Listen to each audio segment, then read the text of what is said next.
Here we have a 2013 Chrysler 200. Now, they only sold them for 7 years. They were competing against things like the Toyota Camry. Now, back in 2013, when this V6 Chrysler 200 was new, it was only about $2,000 cheaper than a V6 Toyota Camry. And if you compared this V6 200 to a 4-cylinder Camry back in the day, the 4-cylinder Camry was only $200 more than this car. Which leads me to wonder why anybody would even buy one in the first place. You get the legendary Toyota reliability for $200 more with a 4-cylinder and $2,000 more with a V6.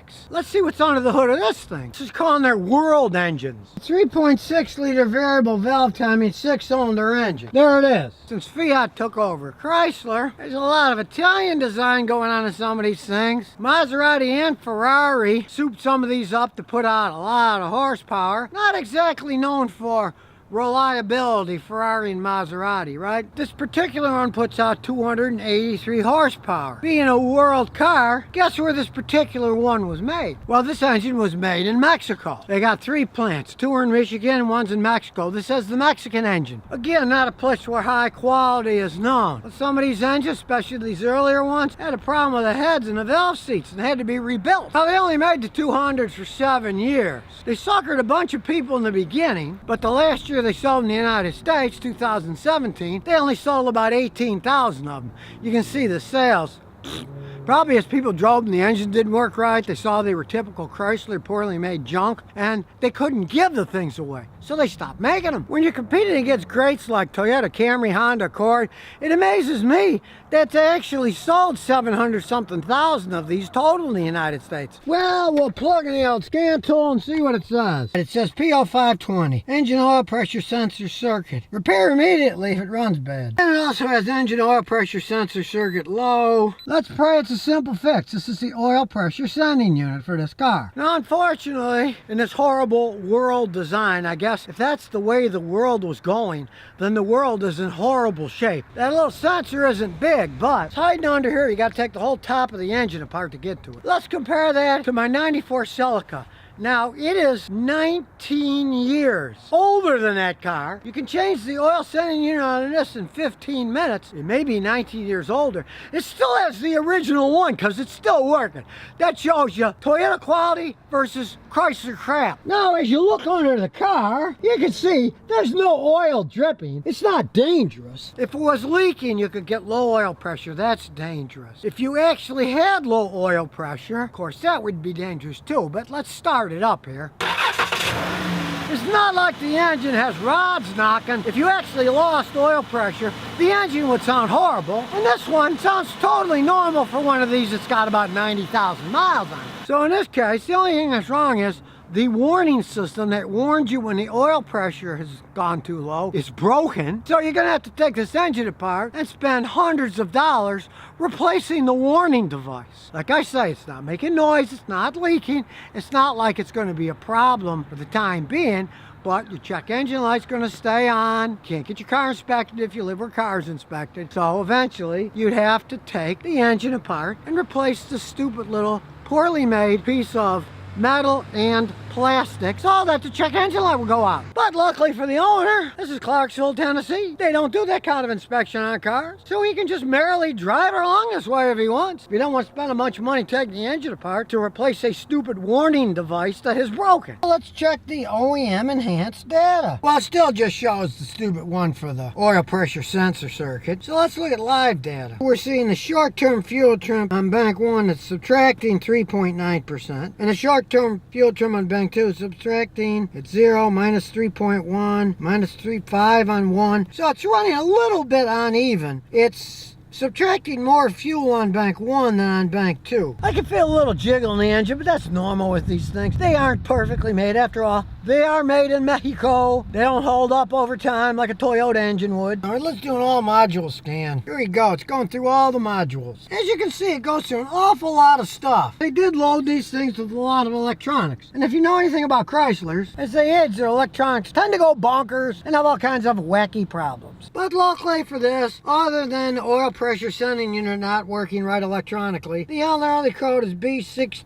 155E, which is the parking lamp control circuit, is open. On these electronic monstrosities, even the parking lights are controlled by computers. But in the case of this one, I turned it on, checked them all. They're all working presently, so it's another thing you live with when you have a Chrysler that's starting to age. Now, as I said, they're nice looking cars. They got nice looking interiors and everything. Chrysler was always form over function. As my grandfather always said, he was a mechanic too, Chryslers, they're good looking cars, but they just don't hold up over time. I realized this was long before Mercedes-Benz bought them, and then sold them, and then Fiat bought them, and then Peugeot mixed it all together and calls it Stellantis. As far as I'm concerned, time goes on with Chrysler, quality goes down. And this V6 Pentastar World engine made in Mexico, it's no exception. Look at all the plastic crap on it. The plastic oil pressure sender's now broken. We gotta take all that apart to replace it if we want the light to go out. And look at the overall car. They are nice looking cars.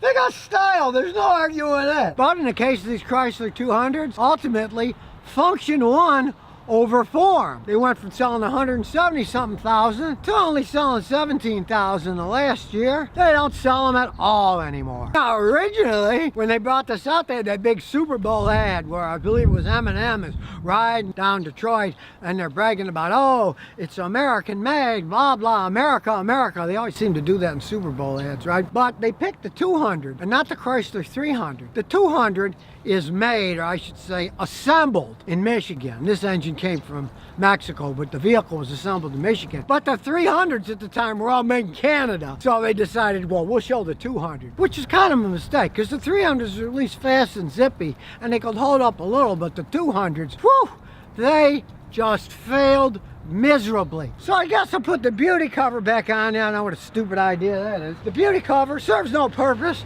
other than to hide the engine. I guess they didn't want people to see all that plastic crap on the engine, so they covered it up with another piece of plastic crap.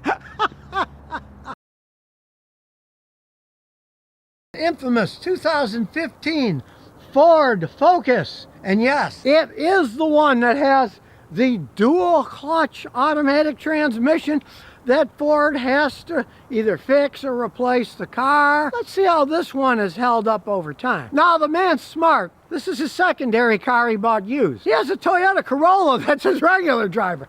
So he's not putting too many miles on this thing. It's only got 55,949 miles. So it's low mileage, he bought it used. He's just done the usual oil change, brake pads. He hasn't had any real problems because it's low mileage. Now, well, he likes the fact that it gets upper 30s miles per gallon on a highway, but he doesn't like the transmission the way it shifts. Now, it's never stranded him, but that's the problem with those dual clutch transmissions, is you get great gas mileage, but often it's hunting for gears. So it feels weird because if you're at a certain speed, it'll try to go down and up and try to equilibrate to get the best gas mileage versus power. He doesn't like the feel of it. Now, they did have class action suit for a bunch of years. You can look it up, and this one is actually covered, but only for so many years and so many miles. And this one, they wouldn't do anything because it's working as it normally should.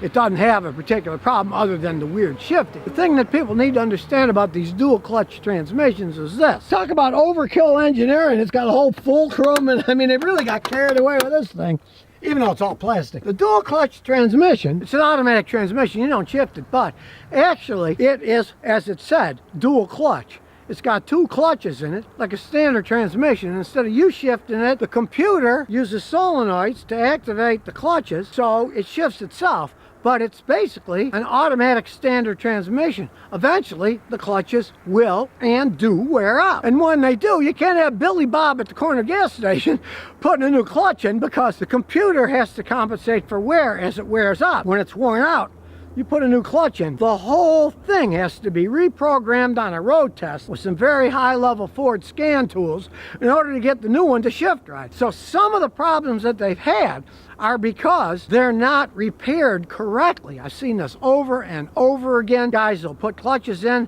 they won't work right, and I said, well, did you reprogram it? And they're like, what do you mean? We put clutches in. I said, well, it's got to be all reprogrammed. Some of the problems are basically because they're so complex technologically and requiring reprogramming that repairs are often done incorrectly, and then they get kind of a bad rap that maybe they didn't actually deserve themselves. Take, for example, some of the people's complaints of later model Toyota automatic transmissions. They'll say, I don't like the way it feels, right? And I say, they're trying to get the best gas mileage out of that setup. So it does feel weird at certain speeds when you're kind of in between.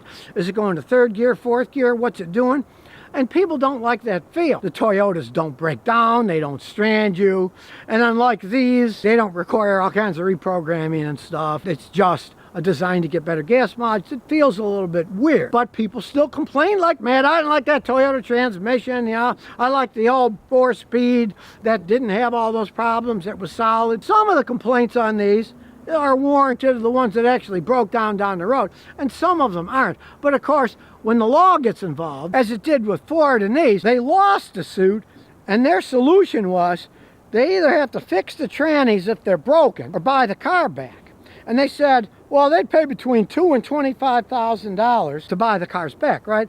Well, every single customer of mine that had a high mileage one with the broken tranny, they said, hey, well, we don't want the car, buy it from us. They didn't offer them $25,000. They offered them $2,500, almost all of them. So when lawyers are involved, they certainly get their pay, but you as a consumer usually get screwed over because they didn't even have any kind of a chart that said this has to pay this much, this, that much. It was up to the dealer to pay whatever they want, and guess what? They're going to pay the lowest they possibly could. And I still haven't been able to find out what happened to the ones they did buy back. Like, did they ship them to Romania or something and sell them there? No one ever gave any information of what they actually did with the vehicles. Like, when I was in Houston, they had the big Hurricane Harvey. There were old racetracks full of flooded out cars, and they were marked for parts sales only, not for resale. They were honest on that. But hey, if they sold hundreds of thousands of these things each year, what happens to the ones they buy back? I would love to know. If anybody out there knows, please email me, ScottyKilmer@gmail.com, and tell me, hey, here's what happens to these cars. If you work for Ford or you work for a place that buys them, tell me, because I'd love to know what happened to the ones they did actually buy back. I mean, did they just put them on their lots and sell them to other people? I don't know. I'd love to know. So in the case of this one, with the low mileage, it's a little bit odd. We'll show you when we take it for a road test, but he's not having any particular problems with it. He gets good gas mileage. The only other complaint he's got is a very interesting sparkling paint job, but the clear coat is starting to come off over here, which I advised them to buff it all down really good and then wax the heck out of it, maybe put some ceramic coating on it. Do that a few times so that it won't bubble the clear coat. Some guys will re-clear coat them, but it's pretty hard to get an even coat. I mean, if you're good with one of those little touch-up airbrush kits, some guys can do a little section. It'll look exactly the same because it is a clear coat. It's not the actual paint that's underneath the clear coat. So let's start her up. Starts right up. And you can see the interior. Hey, it's still clean. It's an economy car, but it's got room in the back seat. 4 doors. Real tiny backup camera, but nevertheless it has one. And for peace of mind, we'll go through a scan and see what kind of shape it's in. In this case, it's hiding behind this little cover. No one knows why, but they hid it there. Strange ideas people have. Plug it in, and we'll turn it on. Here we go. Let's see if there's any codes or anything. Charging good, 14.93. There's no trouble codes, okay? So, we'll go to live data. So, there's no trouble codes. Let's start looking at stuff. And I gotta say, this Autel scanner is pretty good. It shows you the value, then shows you the normal range it's supposed to be in. Long-term fuel trim, all right, minus 0.8. So it's subtracting a very tiny amount of fuel, so that is a very good reading. Airflow sensors are right on, right around 2. Now you can see the fuel rail pressure is high. It's normal because this has a high pressure fuel system on it. One of the reasons it can get such good gas mileage. We're looking at all the onboard monitors, and as you can see, they are all okay. This thing is running perfectly. Keep going, they're all okay. If there was something wrong, the scan tool is good because you can find out what's wrong by looking at the monitor test. It's always doing the monitor test. It's got pretty good software, I gotta say. You can't argue that. They are complex vehicles, the way they're set up with these high pressure fuel systems, but at least the analytics, if you have a machine like this, are there so you can actually figure out what's wrong rather than just guessing. Now, before we take for a spin, these are international cars. The Ford Focus really was a European design, but this particular one was made in the United States, and you can tell that.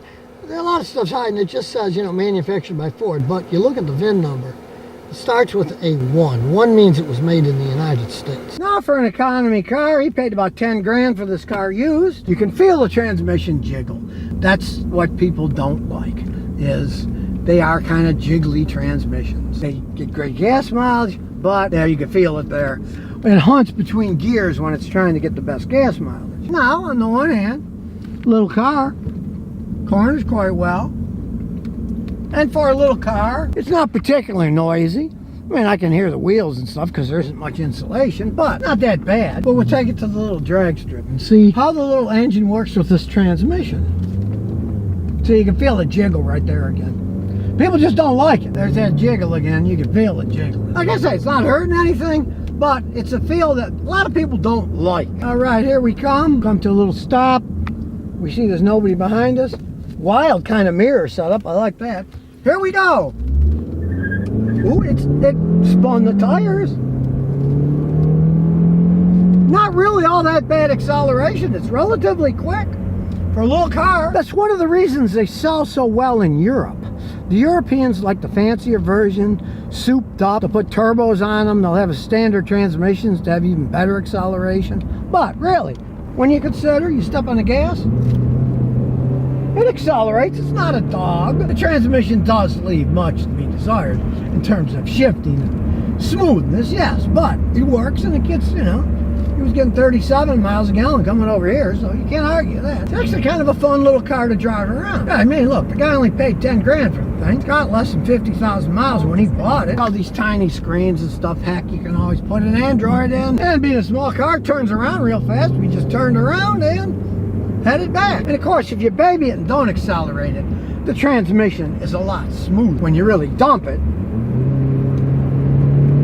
you can feel a little kind of slippage and stuff. But really, hey, for the gas mileage that it gets, it's not a race car. And they stopped selling them in the United States because Ford wants to make a lot of money selling trucks and SUVs. They still sell them in Europe, though. They say something like 2025 they're going to stop selling them because of Europeans' emissions. And they're going to electric cars, blah, blah, blah.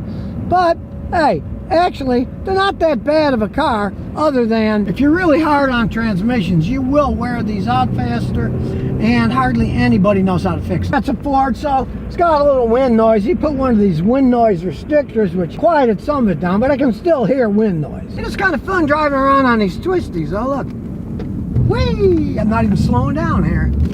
It is a fun little car to drive around, I gotta say. It was European inspired, and they're more into handling than Americans are usually, and they're more into smaller cars too. They're still selling an awful lot of these in Europe. And really, you can get used to that transmission after driving it a while. It does kind of a motorboat overrun at times, but still works fine. Yeah, the transmission feels weird. Now, of course, you can't buy new ones. They don't sell them over here anymore. They still sell them in Europe, and the Europeans are kind of gaga on these things. On the other hand, if you look at it when it's got 150,000 miles, I probably wouldn't even go look at it. Okay, it's a known fact, I hate Volkswagens, right? Now, it wasn't always this way. When I was a kid, I loved them. They were air-cooled, simple. You could buy one for $2,000 cash. Drive the heck out of them. Well, why don't I like the modern ones? The modern ones have too much technology. They started with a little, and they got more and more and more. Realize, Volkswagen owns Porsche, Audi. They take that high level of technology and they put them into their lowly Volkswagens, making them not as dependable as they were, making them cost more. And if you've ever been to a Volkswagen dealer, you'll know they're looking at your wallet. And they're trying to guess, how much money do these people have to see what they can take out of them? But in the spirit of honesty, we're going to analyze this 2007 Jetta that was bought used a long time ago. Now, it's only got 89,000 miles because they gave it to their mother for a while in Florida, but it just sat there for 5 years. So it's very low mileage for an 07. It's only got 80-something thousand miles on it. We're going to see how this is held up. They'll keep it if it's okay, but if not, they'll get rid of it and get something better. Now, even though it's low mileage, when they picked it up sitting at their mother's place in Florida, wasn't used much, they spent 6 grand on it, having things fixed so they could drive it. Realizing in these days, hey, you're not going to get much for 6 grand in a car, so they decided to put it to this thing. Here's what I'm talking about, complexity. You can see of that $6 grand, $1,881.41 of it was to remove and replace brake vacuum pump. Now, hilariously enough, they just told me that they had to call a guy at an Audi dealer to get the special tool to change it out. But this is a level of technology that's plain stupid. Take this Matrix. It's got vacuum boost brakes, runs off the engine vacuum. It doesn't have a pump doing it, and it works perfectly fine like most other cars. The Germans take a level of technology and they throw them into these things so that you had to replace $1,800 for a brake vacuum pump that should be running off the vacuum of the engine, and you don't even have to have that on the car. They just get carried away with the technology. Now, as we look under the hood, there we go. Let's hope that holds and doesn't hit me in the head. This is a 2.5 liter 5-cylinder engine. It is actually a pretty good engine. These engines hold up. This particular one isn't really burning oil. It's got plenty enough horsepower. Even though it's not turbocharged, it's still got plenty of horsepower to get you around. Volkswagens are zippy cars. That's how they sell them to people. But they just cost too much money to fix as they break down. I mean, this car's only got 80-something thousand miles on it. Let's say it was a Toyota, it wouldn't have needed any of those repairs. That'd be $6,000 they'd still have in their pocket. Because a Toyota with 80-something thousand miles, hardly anything would have worn out. Now, he admits it's a fun car to drive. They do handle well. And so far, transmission has been perfectly fine. He said it was a little sluggish around third or so until he changed the fluid, then it went back to normal. Now, you might see some fading here. Well, they don't make them in Deutschland like they used to. This faced the Florida sun. And lo and behold, it peeled off. But as we go to the other side, it's still in good shape because it was in the shade. And of course, don't be fooled by names. We check it out here. Wolfsburg edition, right? But don't be fooled. Check it out here. Da da da da. Mexico. Does anybody want some German tacos? It has nothing to do with made in Germany. Just like the Japanese, you want a car made in Japan. German cars, they are so much better made in Germany. As a matter of fact, some of their fancy GTIs, they even gave up with making them in Mexico, and they brought them back to Germany, and now they're making them in Germany because they see that as their top-of-the-line little Zoom car, and they decided we're not going to make them in Mexico anymore. We're only going to make them in Germany. So be careful about names. Always look at the tag. And if you can't find out, because sometimes they're really sneaky, just do a little research. Google, what does a VIN number mean? And it'll show you what the first letter means. The first letter tells you what country they're from. So if it doesn't say made in Mexico, learn what the code is. So don't let anybody fool you. Look at that VIN number. Do a little research. Then you'll know where it came from. Because this Wolfsburg doesn't have anything to do with made in Germany. It's made in Mexico. Now granted, with the front wheel drive system, these things handle and drive quite well. He has fun driving around. I always liked driving Volkswagens. Now, it's a 2.5 liter engine, strange enough. He averages about 25 miles a gallon. And you might say for a small car, well, it's an '07. It's an older car. And it is a zippy car. It's not a slow car. So it's not horrible gas mileage. Not great gas mileage, but not horrible. People that want to get gas mileage in one of these Jettas will get a diesel. And they get phenomenal gas mileage. But of course, they're much slower than this thing is. And they're certainly not as much fun to drive. So let's get our computer out. Thinking about the VIN number? Now, these do have a tremendous amount of information that you can get from computers. That's the one thing. You can analyze them with a fancy computer quite well. You might not like the results you get, but you'll get results. Now, we'll start it up. Let it warm up a little. And here we go. The engine, everything, that's good so far. Now, Central Electric's low high beam bulb, right low, high beam low. The low high beams have codes for the light bulbs. Now, as soon as I saw the lights, I thought, I'll bet he changed the headlights. Well, indeed, he did. Well, this is how complex these stupid German cars are. You gotta tell the computer you changed the headlights. Or it thinks it's abnormal, so we'll fix that right now. All clear the fault code. It also says the immobilizer's a little wacky. The immobilizer key, they'll often trip codes for no reason whatsoever. It's got no problem starting, but realize the immobilizer keys work by the car has to recognize the immobilizer chip in the key, and sometimes they just don't. Too cold or whatever, so we'll erase that too. And all this other stuff is green and good. The only thing left is the heated outside door mirror on the front passenger side. We'll see what it says just for a laugh. It says it's an electrical fault in a circuit somewhere, and it happened at 136,689 kilometers. Heated mirror, hey, it's not heating too hot, but hey, is that a reason to get rid of a car? No, just out of curiosity. We'll clear that one too. And now we'll start her up again and look at the real data. We'll look at the engine electronics. As you can see, there's 312 things to look at. Checking the stuff out, looking for weird data. And as usual, it's color coded, so. See all the cylinders, 1, 2, 3, 4, 5, have 0 misfires. It's not misfiring at all. And as you can see here, all the cylinders, well, the first 4, there's no delay in the ignition angle. They're all at 0. And we scroll down to 5. That's 0 too, which is good. The lambda's working pretty good. 1.00 is perfect. You can see this is going 0.98, 1.01. They're going to move around a little, but it's pretty close to perfect, 1.00. That's the specified and that's the actual. It's really smooth. Check it out. It even has idle stabilization self-adaptation. It's only subtracting 0.39%. Pretty close to perfect. Yes, they have computers even to make it idle smooth. Now, great when it works, yes, but as I've been saying, the level of technology in these things, maybe they went a little bit too far. You can see here, it's even showing you the percentage opening of the thermostat. Now, the owners just told me, originally, the mechanics said, well, we might have to take the transmission off to change the vacuum pump for the brake that they changed, but luckily the guy was able to work around it. Save him a little bit of money there, but still, 1,800 bucks is 1,800 bucks. It's a lot of money for something that a car shouldn't even have in the first place.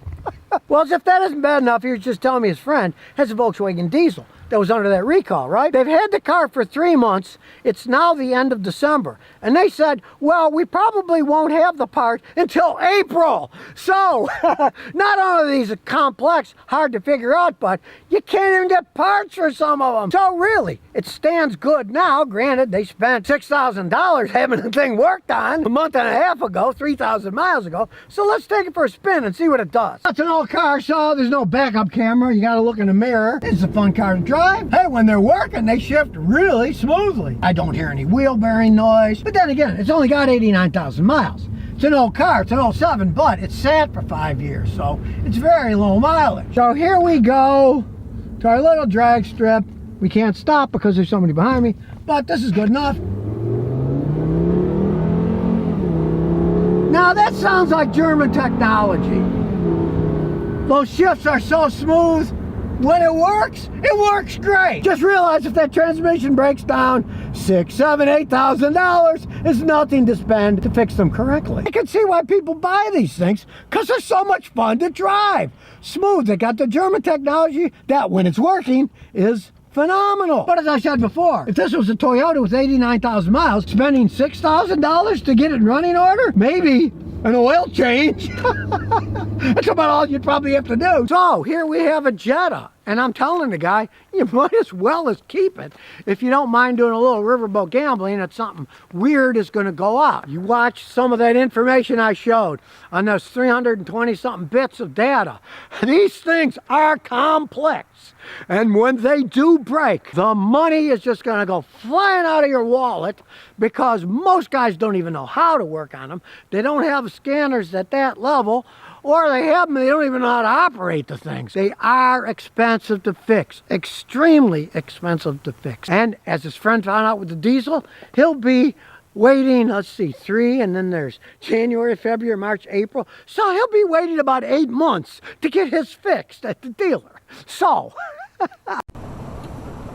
if you never want to miss another one of my new car repair videos, remember to ring that bell.